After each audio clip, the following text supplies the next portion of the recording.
Chief Meteorologist Bill Kelly is back now to discuss rip currents and what to do if you are unfortunately caught in one. Yeah, and it's very important to know they account for 80% of all the rescues that are out there. It's the #1 killer when it's related to the beach. But on a normal day, you go out, you got the lifeguard chair, you got the sunlight that's shining down, no problem. Well, sometimes, including this weekend, you may go out and see the signs. You see the red flag that's hanging here off of the lifeguard chair, and it says, "Caution, the rip current danger is high." And that's when you need to heed the warning and take it seriously. Let's talk about what it is. If you don't know, a rip current is a powerful current of water that moves away from the shore. It can sweep even the strongest swimmer away. You take Michael Phelps and put him in a rip current, he's going to get taken out. So how do they form and what do you do? Before we get to that, let's just talk about what normally happens, okay? So wind is out in the ocean, and on a day like today and upcoming when you have Franklin and you got Idalia, the wind is very strong, and that drives these waves. That's what causes the waves, and it drives them towards shore. And under a normal circumstance, the waves will hit the shore, they'll break, they'll release their energy, and then that goes back out to sea. And that's what happens typically.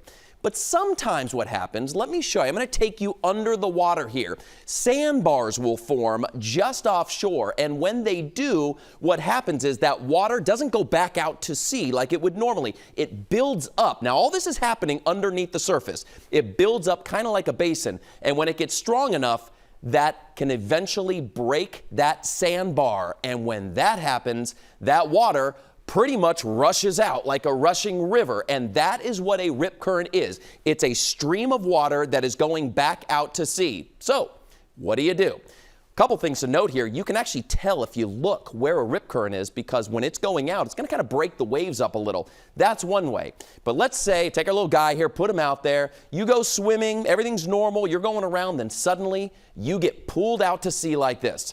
I can imagine that panic would set in, and you're going to try to swim in and swim with the waves. That is not going to happen, and that is why it is so dangerous with rip currents.